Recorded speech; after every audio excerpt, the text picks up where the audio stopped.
रखना चाहता था, इसलिए मैं सॉरी कहने ही वाला था कि तभी मेरा ध्यान होटल के अंदर से निकलते होटल के एक लड़के पर चला गया, क्योंकि वह दूर से ही इशारे से मुझे होटल के अंदर बुला रहा था, क्योंकि मेरे लिए कहीं दूर से कोई फ़ोन आया था।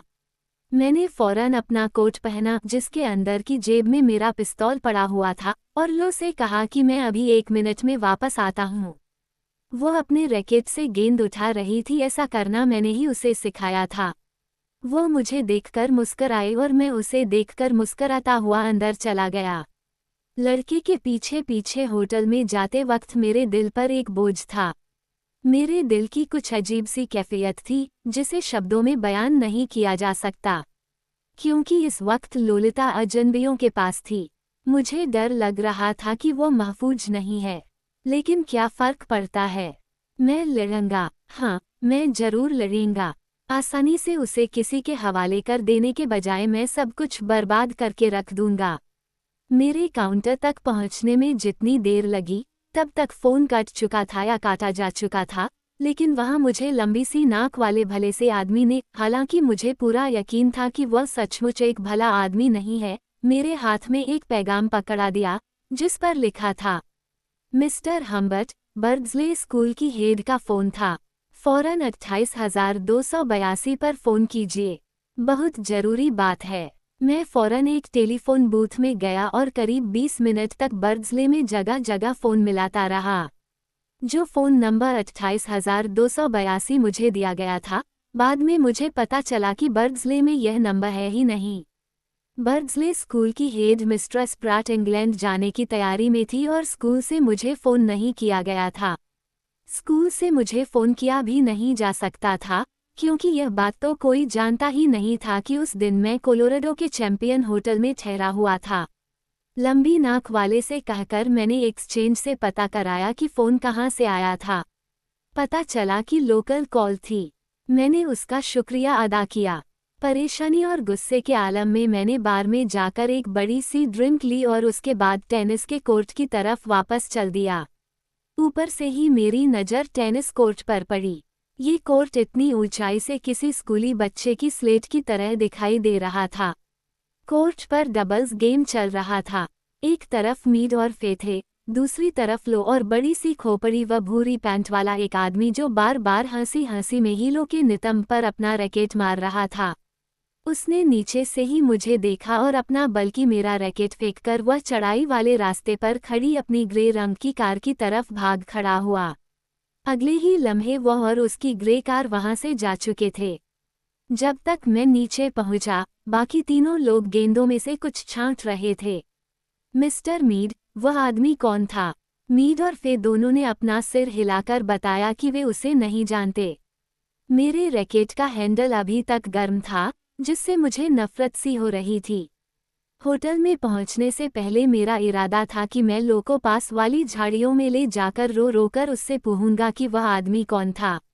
लेकिन झाड़ियों में मुझे मीड और फे भी दिखाई दे गए, जो कि शायद कुछ ऐसा कर चुके थे कि जोर जोर से हंस रहे थे। लोलिता का अंदाज ऐसा था जैसे कुछ हुआ ही नहीं हो और जिंदगी अपनी सारी रानाइयों के साथ एक हसीन सफ़र तय करती चली जा रही हो। उसने मुझसे कहा कि वो होटल जाकर अपना स्विमिंग सूट पहनना चाहती है, ताकि वह बाकी की शाम तैराकी करने में गुजार दे। कितना बढ़िया दिन था वह। लोलिता, लोलिता, मैं जोर जोर से पुकार रहा था, क्योंकि मेरे तैयार होने से पहले ही वो तैयार होकर बाहर निकल चुकी थी। मेरी आवाज़ इतनी बेकरार और बेताब थी कि अगर लोलिता मर चुकी होती तो मेरी आवाज़ से उसका कफन तक उड़ जाता। लेकिन उस बेरहम लोलिता पर मेरी पुकार का कोई असर नहीं हुआ। लोलिता, आखिर वह मुझे बाहर खुले लॉन के बीचों बीच खड़ी दिखाई दे गई। वहाँ वह मेरे बजाय एक कुत्ते के साथ खेल रही थी। कुत्ता एक लाल रंग की गेंद को बार बार अपने जबड़े से पकड़ और छोड़ रहा था।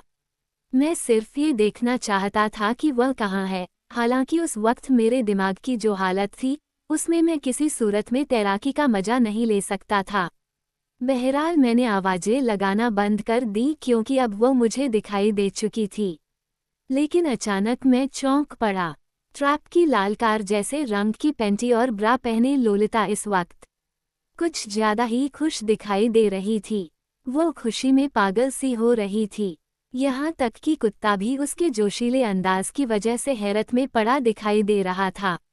मैंने अपने सीने पर हाथ रखा और हालात का जायजा लेने की कोशिश करने लगा। लॉन के पीछे जो हरे नीले रंग का स्विमिंग पूल हुआ करता था, वह वहां होने के बजाय मेरे हलक में आ फंसा था और उसमें मुझे अपने बदन के कटे हुए हिस्से इस तरह तैरते दिखाई दे रहे थे जैसे नाइस में समंदर के नीले पानी में कूड़ा करकट तैरता रहता है। एक तैराक अभी स्विमिंग पूल से बाहर निकला था और पेड़ों के साए में मेरी नज़रों से आधा छुपा हुआ वह अपनी गर्दन के सामने तौलिया को ताने लगातार लोलिता को घूर रहा था। आसमान पर धूप और छांव का खेल चल रहा था और वह वहां नंगा खड़ा था। वो लगभग पूरा नंगा था, उसके बचे खुचे बाल उसकी गोल खोपड़ी से चिपके हुए थे, उसकी मूंछ चिपचिपी सी दिखाई दे रही थी, सीने पर बाल फैले हुए थे, उसकी बालों भरी जांघों से पानी की बूंदें टपक रही थीं और उसके स्विमिंग का नेकर देखकर लगता था जैसे अंदर से कोई चीज़ शायद उसके जंगलीपन की वजह से फट पड़ने को हो। कुल मिलाकर उसके वहशियों जैसे बदन में एक मर्दाना शान थी। मुझे ख्याल आया कि उसकी तरफ मेरा ध्यान लोलिता की अजीबोगरीब हरकतों की वजह से गया था। मैं जानता था कि मेरी बेटी को अच्छी तरह मालूम है कि वो उसी की तरफ देख रहा है और वह इसी बात से खुश थी। कुत्ते के साथ अपने खेल में वह गेंद की तरफ लपकी और फिसलकर अपनी कमर के बल गिर पड़ी। उसकी टांगें हवा में लहराने लगी। मैं अंदाजा लगा सकता था कि इस वक्त वो कितनी मजे में है। तभी मैंने देखा कि वह आदमी एक पेड़ से हाथ टिकाकर लोलिता की इस हरकत पर दांत निकाल रहा है। इसके फौरन ही बाद उस आदमी में बदलाव आया। अब वो मुझे कोई राक्षस नहीं दिखाई दे रहा था, बल्कि वह तो स्विट्जरलैंड में रहने वाला गुस्ताव ट्राप नाम का मेरा वह रिश्तेदार था, जो कि बड़ा भलामानस था और एक अच्छा वेट लिफ्टर था। हालांकि वह शराब में दूध मिलाकर पीने जैसी बेवकूफ़ी की हरकतें भी किया करता था। ट्राप ने दूर से ही मुझे देखा और अपनी गर्दन पर तौलिया लपेटकर लापरवाही जताता हुआ वापस पूल की तरफ चला गया। इधर उसके जाने के बाद लो भी ढीली सी पड़ गई और कुत्ते ने जो गेंद उसके आगे लाकर डाली थी, उस पर ध्यान दिए बगैर वह वहां से उठ खड़ी हुई। कौन जाने बेचारे कुत्ते का भी दिल टूट गया हो। मैंने कुछ कहना चाहा, लेकिन तभी मेरे सीने में जोर का दर्द उठा और मैंने वहीं घास पर बैठकर उबकाई कर दी। मैंने लोलिता की आंखों में देखा। ऐसा लगता था जैसे वह डरी हुई होने के बजाय कुछ हिसाब लगाने की कोशिश कर रही हो। फिर मैंने सुना कि वह किसी रहमदिल औरत से कह रही है कि उसके बाप को दौरा पड़ गया है। उसके बाद मैं काफ़ी देर तक आराम कुर्सी पर पड़ा रहा। अगले दिन सुबह तक मैं आगे चलने के लिए तैयार था। आज भी डॉक्टरों को इस पर हैरत है। अल्फिंस्टन के सिल्वर स्पा कोर्ट नामक होटल में हमने 2 कमरों के जिस कॉटेज का ऑर्डर दिया था, वह देवदार की चमकदार भूरे रंग की लकड़ी का था और हमारे पिछले सफ़र के दौरान मैंने देखा था कि लोलिता को ऐसे कॉटेज बहुत पसंद आया करते थे। लेकिन अफसोस, अब हालात में किस कदर तब्दीली आ चुकी थी। नहीं, मैं ट्राप या उस जैसे किसी और आदमी की वजह से ऐसा नहीं कह रहा हूँ, क्योंकि धीरे धीरे यह बात बिल्कुल साफ होती जा रही थी कि ट्राप या उस जैसे जो भी दूसरे लोग मुझे बार बार अलग अलग रंग की कारों में, कभी एक जैसी शक्लों और कभी अलग अलग शक्लों में दिखाई दे रहे थे, वह सब मेरा वहम था, धोखा था, मेरे पागल रह चुके और परेशान जेहन की उपज थे। लोलिता के इश्क में पागल कोई सेल्समैन, गुंडा या कोई और जो मुझे परेशान कर रहा था या मुझे कानूनी पचड़ों में डालने की धमकी दे रहा था, ऐसे सारे ख्यालों को मैंने अपने दिमाग से निकाल देने का फैसला कर लिया था। यहाँ तक कि बर्ड्सले से जो झूठा फ़ोन आया था, मैं उसे भी अपना वहम समझने की कोशिश में लगा हुआ था। मैं ट्रैप का ख्याल अपने दिमाग से निकाल सकता था, चैंपियन होटल में पड़े दौरे से लापरवाही बरत सकता था, लेकिन लो जो कि अब जल्दी ही उस उम्र में दाखिल होने वाली थी जहां से उसे किशोरी नहीं कहा जा सकता था, उसकी मेरी तरफ लापरवाही और बेनियाजी के लिए मैं क्या करता। अल्फिंस्टन में बड़े ही प्यार से एक और परेशानी मेरी मुंतजिर थी। चैंपियन से यहाँ तक कि 200 मील के पहाड़ी सफ़र में लो ज़्यादातर खामोश और सुस्त रही थी। हालांकि मुझे इस बात की खुशी थी कि अब कोई भी हमारा पीछा नहीं कर रहा था। रास्ते में पड़े मशहूर और अजीबोगरीब आकार के पहाड़ों की तरफ शायद ही उसने कभी नज़र डाली हो। अल्फिंस्टन शहर 7,000 फीट की बुलंदी पर एक वादी में आबाद था और हाल ही में बसा लगता था। मुझे उम्मीद थी कि लो जल्दी ही यहाँ से बोर हो जाएगी और फिर हम कैलिफोर्निया होते हुए मैक्सिको चले जाएंगे। मुझे क्यों ऐसा लगता था कि दूसरे मुल्क में जाकर हम ज़्यादा खुश रहेंगे। शायद इसलिए कि जब बचने की कोई उम्मीद नहीं रह जाती है तो फेफड़ों की ही तरह मोहब्बत को भी आबोहवा में तब्दीली की ज़रूरत पड़ जाती है। होटल की तेज तर्रार, मेकअप की हुई नीली आंखों वाली विधवा मालकिन मिसेज हेज ने मुझसे पूछा कि क्या मैं स्विट्जरलैंड का रहने वाला हूँ। उसकी बहन की शादी वहाँ हुई थी। मैंने बताया कि हाँ, मैं वहाँ का रहने वाला हूँ, लेकिन मेरी बीवी आयरिश थी, इसलिए मेरी बेटी स्विस आयरिश है। मैंने अपना रजिस्ट्रेशन कराया। मिसेज हेज ने मुस्कुराते हुए मुझे चाबी थमाई और मुस्कुराते हुए ही यह भी बताया कि कार कहाँ पार्क करनी है। लो कार से बाहर निकली और हल्के से कपकपाई। शाम की हवा में ठंडक थी। कॉटेज में जाने के बाद वह एक टेबल पर अपनी कोहनी पर सिर टिकाए बैठ गई और कहने लगी कि उसे कुछ भी अच्छा नहीं लग रहा है। नाटक कर रही है ताकि मुझसे बच जाए, मेरा दिमाग मुझसे कह रहा था। मेरा बदन प्यासा था, लेकिन मेरे छूते ही वह कराहने लगी। लोलिता बीमार थी। लोलिता मर रही थी। उसका जिस्म तप रहा था। मैंने उसे छूकर देखा। काफी तेज बुखार था। बच्चों को बुखार तो हो ही जाता है, मैंने सोचा। और अगर मैं उसके अंगारे जैसे लाल हलक को नहीं देखता तो शायद मैं उसे थोड़ी सी तेज शराब और 2 एस्पिरिन देता और उसे चूमना शुरू कर देता। फिर भी मैंने उसके कपड़े उतार दिए, लेकिन उसकी सांस उखड़ी हुई थी। वह सिर से पैर तक कांप रही थी और अपनी कमर में दर्द बता रही थी। सेक्स करने की जब कोई उम्मीद नहीं बची तो मैंने उसे एक चादर में लपेटा और उठाकर कार में ले आया। इस बीच उस रहमदिल औरत मिसेज हेज ने डॉक्टर को खबर कर दी थी। अच्छा हुआ कि यहाँ आने के बाद ऐसा हुआ, वह बोली, क्योंकि न सिर्फ डॉक्टर ब्लू शहर का सबसे अच्छा डॉक्टर है, बल्कि एल्फिंस्टन के अस्पताल में सारी मॉडर्न सहूलियतें मौजूद हैं, सिवाय इसके कि उसमें बिस्तरों की तादाद थोड़ी कम है। सूरज डूब रहा था और मिसेज हेज ने एक औरत को मुझे रास्ता दिखाने के लिए साथ कर दिया था। डॉक्टर ब्लू, जो कि हकीकत में इतना अच्छा डॉक्टर नहीं था जितना उसके बारे में मशहूर था, हमें अस्पताल में मिल गया और उसने मुझे बताया कि लो को वायरल इन्फेक्शन है। जब मैंने उसे बताया कि उसे कुछ दिन पहले फ्लू भी हो गया था तो उसने रूखेपन से कहा कि इससे कोई फर्क नहीं पड़ता। मैंने सोचा कि क्या मैं हल्के से हंसकर उसे यह बताऊं कि मेरी 15 साल की बेटी का कुछ दिन पहले एक छोटा सा एक्सीडेंट भी हो गया था। लेकिन फिर यह सोचकर कि मैं पिए हुए हूँ, कहीं ज्यादा न बोल जाऊं, मैंने खामोश रहना ही मुनासिब समझा। डॉक्टर की भूरे बालों वाली रूखे मिजाज की चुड़ैल सेक्रेटरी को मैंने अपनी बेटी की उम्र लगभग 16 बताई। जब मेरी नज़र उसकी तरफ नहीं थी तो उसी बीच मेरी बच्ची को मुझसे दूर पता नहीं कहाँ ले गए। मैं दरख्वास्त करता रहा कि अस्पताल के एक कोने में चटाई पर मुझे भी रात गुजारने की इजाज़त दे दी जाए, लेकिन कोई फ़ायदा नहीं हुआ।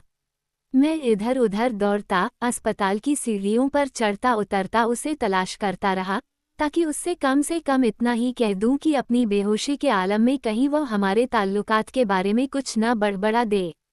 एक नर्स से तो इसी बात को लेकर मेरा झगड़ा भी हो गया। आखिर थक हार कर मैं वापस अपनी कार में आकर बैठ गया और पता नहीं कितने घंटों तक वहीं बैठा अस्पताल की बिल्डिंग को देखता रहा, जो कि तारों की रोशनी में नहाई हुई सी लगती थी, और अपनी इस नई तन्हाई से लड़ने की कोशिश में पता नहीं क्या क्या सोचता रहा। ऐसा लगता था जैसे वह रात कभी खत्म नहीं होगी।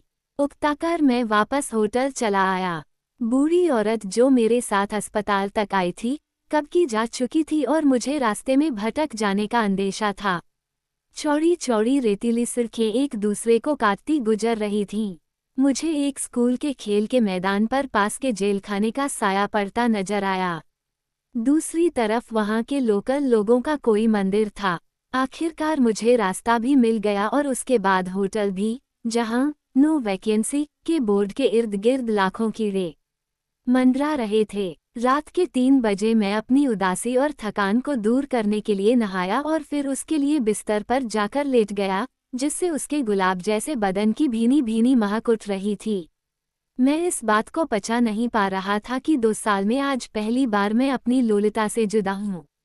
अचानक मुझे ख्याल आया कि उसकी बीमारी भी कहीं उसी श्रृंखला का ही तो एक हिस्सा नहीं है, जिसका सामना मैं अपने सारे पिछले सफ़र के दौरान करता आया था। कहीं इसके पीछे वही जासूस या प्रेमी या चालबाज या मेरा वहम या वह जो भी हो, कहीं वही तो इस बीमारी के पीछे नहीं था। कहीं ये बीमारी एक साजिश का तो हिस्सा नहीं थी।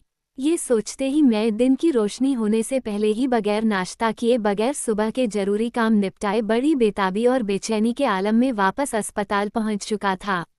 उस दिन मंगल था और बुध या बृहस्पति तक उसकी तबीयत में काफ़ी सुधार आ चुका था। डॉक्टर का कहना था कि 2 दिन के अंदर वह एकदम चंगी हो जाएगी। कुल मिलाकर 8 बार मैं उससे मिलने के लिए अस्पताल गया और इनमें से आखिरी मौका मेरे दिमाग पर आज भी नक्श है।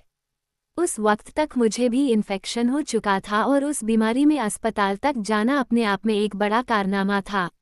लोलिता के लिए मशहूर लेखकों की डांस, ड्रामा और टेनिस पर लिखी किताबें, जो कि मैं 60 मील दूर से खरीद कर लाया था, और फूलों का गुलदस्ता लेकर चलना भी मेरे लिए दुश्वार हो रहा था। फूलों का गुलदस्ता मैंने खुद सवेरे सवेरे एक पहाड़ी दर्रे से जंगली फूलों और पत्तियों से चुनकर तैयार किया था। उस पूरे हफ्ते में मैं शायद ही किसी रात सोया हूँ।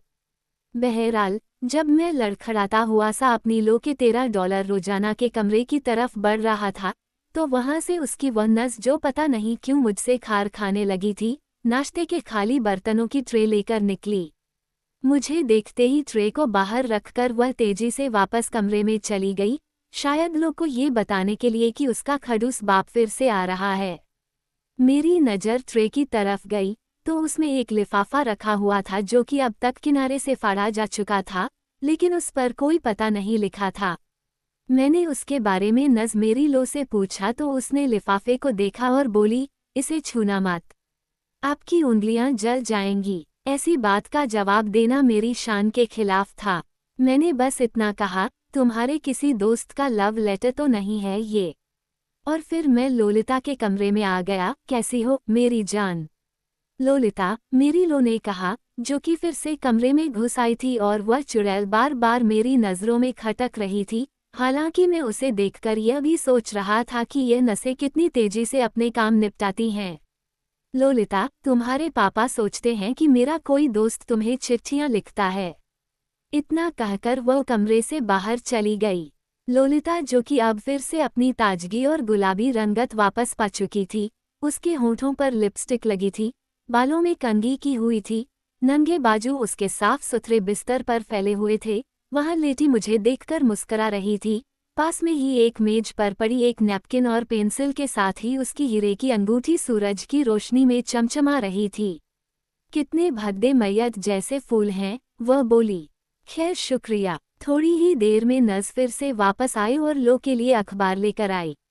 मेरी लाई किताबों की ओर से लापरवाही दिखाते हुए उसने उस अखबार को ले लिया। मेरी बहन एन पोंडेरोसा प्लेस में काम करती है, मेरी लो ने कहा।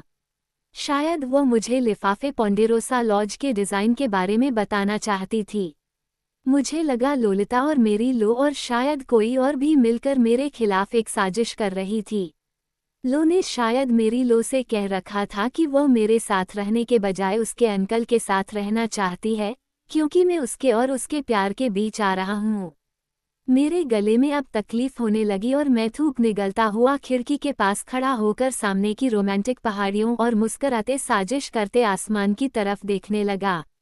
मेरी जान, मैंने कहा, कभी कभी मैं लो को इस तरह भी पुकारता था। हम इस गंदे शहर को तुम्हारी तबीयत ठीक होते ही छोड़ जाएंगे। मुझे मेरे सारे कपड़े चाहिए। उसने लापरवाही से अखबार का एक पन्ना उल्टते हुए कहा। उद्धरण चिन्ह ... क्योंकि मैंने अपनी बात जारी रखते हुए कहा, यहाँ रुकने का कोई फायदा नहीं है। कहीं भी रुकने का कोई फायदा नहीं है। उसने अखबार से नजर हटाए बगैर कहा। मैं एक कुर्सी पर बैठकर कमरे की मनहूस खामोशी से ध्यान हटाने के लिए एक किताब खोलकर बैठ गया, लेकिन कोई फायदा नहीं हुआ। उसी वक्त गैलरी में से कहीं एक म्यूजिकल घंटी की कोमल सी आवाज सुनाई दी।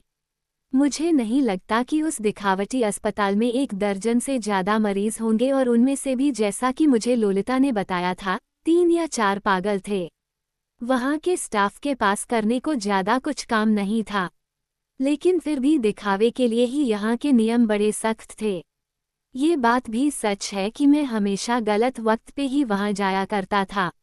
म्यूजिकल घंटी बजने के कुछ देर बाद चुड़ैल मेरी लो आए और आस्तीन से पकड़कर मुझे बाहर ले जाने लगी। जब मैं जा रहा था तो जाते जाते भी लो ने मुझे याद दिलाया कि मैं अगले दिन सुबह को उसका सामान लेता आऊं। उसे याद नहीं था कि जो चीजें उसे चाहिए थी वो कहाँ रखी थीं। मेरा नया ग्रे सूटकेस और माँ का संदूक लेते आना, वह पुकार रही थी, जबकि उसके कमरे का दरवाजा बंद हो चुका था। लेकिन अगली सुबह तक मैं कांप रहा था। बुखार ने मुझे पूरी तरह से अपनी गिरफ्त में ले लिया था और मजबूरन मुझे लो का सामान मिसेज हेज की एक बूढ़ी औरत के हाथ भिजवाना पड़ा और मैं बिस्तर पर पड़ा सोचता रहा कि किस तरह लो ये सारा सामान मेरी लो को दिखाएगी। मैं बेसुध सा पड़ा रहा।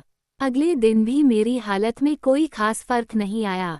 उधर जबकि लोलिता अब ठीक हो गई थी, अपने बिस्तर पर लेटी कहानियां पढ़ रही थी, मैं न सिर्फ अपनी खराब तबीयत से लड़ रहा था, बल्कि उसे जुदाई के एहसास से भी जूझ रहा था। मैं सारी रात जागता रहता और इधर उधर की बातें सोचता रहता। दिन में भी मैं अपने कमरे पर ही पड़ा रहता। दिन भर शहर में जिस तरह की आतिशबाजी और पटाखे चलते रहे, जोरदार धमाके होते रहे, उससे लगता था कि वहाँ कोई जश्न मनाया जा रहा है। शाम को करीब 5 बजे मैंने अधखुले दरवाजे से आती किसी के सीटी बजाने की आवाज़ सुनी। अपने होठों से सीटी बजाता फ्रैंक अगले ही क्षण मेरे दरवाजे को खोले खड़ा था। उसने पहले मुझसे मेरी खैरियत मालूम की, फिर मुझे बताया कि मेरे लिए मेरी लो का फ़ोन आया है और वह पूछ रही है कि क्या मैं ठीक हूँ और क्या मैं आज अस्पताल आ पाऊँगा। 20 कदम की दूरी पर खड़ा फ्रैंक पहाड़ सा दिखाई देता था। उसके सारे जिस्म पर जख्मों के निशान थे, क्योंकि वह एक बार किसी बम धमाके की चपेट में आ गया था, लेकिन अनगिनत जख्मों के बावजूद भी वह ट्रक चलाता था, मछली का शिकार खेलता था, जंगली जानवरों का शिकार करता था, खूब पीता था और औरतों के साथ अयाशी करता था। उस दिन या तो जश्न का दिन होने की वजह से या फिर एक बीमार आदमी का ध्यान बटाने के लिए उसने अपने बाएं हाथ का दस्ताना भी उतारा हुआ था। उसका बायां हाथ दरवाजे पर टिका हुआ था और उसकी चौथी और 5वीं उंगली सिरे से गायब थी, जबकि उसके हाथ की पुश्त पर एक नंगी लड़की की तस्वीर गुदी हुई थी, जिसकी गुलाबी छातियां थीं।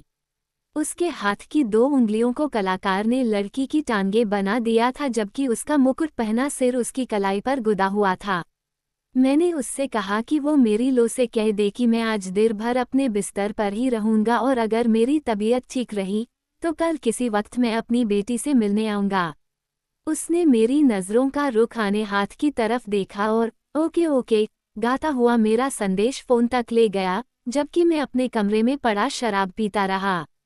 सुबह तक मेरा बुखार उतर चुका था, हालांकि अभी भी मुझे काफ़ी कमज़ोरी महसूस हो रही थी, लेकिन फिर भी किसी तरह से मैं बैंगनी गाउन पहनकर होटल के ऑफिस के टेलीफोन तक जा पहुंचा। सब कुछ ठीक ठीक था। एक मीठी सी आवाज़ ने मुझे बताया कि हाँ, सब कुछ ठीक है, मेरी बेटी को कल अस्पताल से छुट्टी दे दी गई है। 2 बजे के करीब उसके अंकल मिस्टर गुस्ताव एक प्यारे से कुत्ते को एक काले रंग की कार में साथ लेकर मुस्कराते हुए अस्पताल आए थे। उन्होंने लोलिता का बिल कैश में अदा किया और मेरे लिए यह पैगाम छोड़ा कि मैं परेशान नहीं हूँ, क्योंकि वे हमारे पहले से तय किए प्रोग्राम दादाजी के फार्म पर जा रहे हैं। अल्फिंस्टन एक प्यारा सा छोटा सा शहर था और मुझे उम्मीद है कि अब भी वैसा ही होगा। हरी हरी ऊन सी उड़े इसके पेड़, लाल रंग की छतें और जैसा कि मैं पहले भी जिक्र कर चुका हूँ, इसका मॉडल स्कूल, मंदिर और वह चरागाह जहाँ खच्चर और दूसरे जानवर चरते थे, सब कुछ जुलाई की धुंध भरी सुबह में बड़ा प्यारा नज़ारा पेश करता था। इस प्यारे से शहर से अपनी कार से नशे में तेजी से गुजरता हुआ मैं कुछ ही देर बाद अस्पताल पहुँच चुका था। गुस्से, हताशा और पागलपन में मैंने डॉक्टर को पीट डालने की कोशिश की। मैं सारे स्टाफ पर बुरी तरह चिल्ला रहा था और मेरी लो ढूंढ रहा था, लेकिन यह उसकी खुशकिस्मती थी कि उस वक्त वह वहाँ मौजूद नहीं थी। वहाँ जो लोग मौजूद थे वे मुझे रोकने की कोशिश कर रहे थे और इस छीना झपटी में मेरे गाउन की जेब भी फट चुकी थी। डॉक्टर ब्लू समझकर मैं एक मरीज पर चढ़ बैठा और तभी एक दुबली पतली नर्स वहां मेरे लिए कुछ खूबसूरत किताबें और एक चादर लेकर आई। उसने मुझसे एक रसीद पर साइन करने को कहा। तभी मेरी नज़र वहां मौजूद एक पुलिस वाले पर पड़ी और फौरन मुझे याद आ गया कि रास्ते में एक कार वाले ने शायद मुझे हाथ के इशारे से इसलिए रोकने की कोशिश की थी कि वो मेरी तेज और खतरनाक ड्राइविंग की वजह से मेरा पीछा कर रही पुलिस की गाड़ी के बारे में मुझे बाखबर करना चाहता था। मैंने खामोशी से रसीद पर अपने साइन किए और इस तरह मैं अपनी लोलिता उन लंगूरों के हाथ हार गया। लेकिन मैं और कर भी क्या सकता था। मेरे दिमाग में उस समय एक ही ख्याल था, इस वक्त आज़ादी ही सब कुछ है। मेरी एक ज़रा सी गलती मुझे जेल की हवा खिला सकती थी और मुझे अपने सारे जुर्मों की दास्तान सुनानी पड़ सकती थी। इसलिए मैंने ऐसी एक्टिंग की जैसे कि मैं किसी सदमे से धीरे धीरे उबर रहा हूँ। मैंने डॉक्टर ब्लू से खासतौर से और उसके अलावा सारे अस्पताल से माफ़ी मांगी। शराब की वजह से मुझे अपनी आंखों में आंसू लाने में कोई खास परेशानी नहीं हुई। मैंने अपने आप से कहा कि मेरा हथियार अभी भी मेरे पास है और अब मैं आज़ाद हूँ उस भगोड़े को तलाश करने के लिए, उसे बर्बाद कर देने के लिए। कई दिन तक मैं उस शैतान को एल्फिंस्टन और उसके आसपास के इलाके में तलाश करता रहा, लेकिन मेरे हाथ नाकामी के सिवाय कुछ नहीं लगा। कैसबीन जहां उसकी लाल रंग की कार पहली बार दिखाई दी थी, वह यहाँ से लगभग 1000 मील की दूरी पर रहा होगा क्योंकि वहाँ से यहाँ तक आने में हमें करीब पूरा जून लग गया था। हम एक दिन में 150 मील से ज़्यादा नहीं चलते थे और इतना चलने के बाद 4-5 दिन एक ही जगह पर ठहरे भी रहते थे। मुझे लगा कि इन्हीं 1000 मील के बीच उसे तलाश करना शायद ज़्यादा ठीक रहेगा। आप ज़रा सोचिए कि मुझ जैसे शर्मीले और किसी भी तरह के दिखावे में यकीन न रखने वाले आदमी के लिए कितना मुश्किल होता होगा, जब होटलों के रजिस्टरों में उसका नाम तलाश करने के लिए मैं बहाने करता था और अपने अंदर के गहरे दुख को दबाते हुए होठों पर मुस्कुराहट सजाकर किसी होटल के काउंटर पर क्लर्क से कहता था, मुझे यकीन है कि यहाँ मैं पहले भी एक बार ठहर चुका हूँ, मैं जून के नामों की लिस्ट देखता हूँ। नहीं, शायद मुझे गलतफहमी हुई है। कितना अजीब नाम है इस शहर का, कावटागन। बहुत बहुत शुक्रिया, या मेरा एक ग्राहक यहाँ ठहरा हुआ है, मैं उसका पता भूल गया हूँ, क्या मैं। और अक्सर ऐसा होता था कि काउंटर क्लर्क कोई चिड़चिड़े किस्म का आदमी होता था और वह होटल का रजिस्टर दिखाने से इनकार कर देता था। उस साल 5 जुलाई और 18 नवंबर के बीच जब मैं बर्ड्सले लौटा, मैंने कुल मिलाकर 382 होटलों, ढाबों और टूरिस्ट में अपना रजिस्ट्रेशन कराया, हालांकि मैं उन सभी में ठहरा नहीं। और सिर्फ एक जगह, चेस्टनट और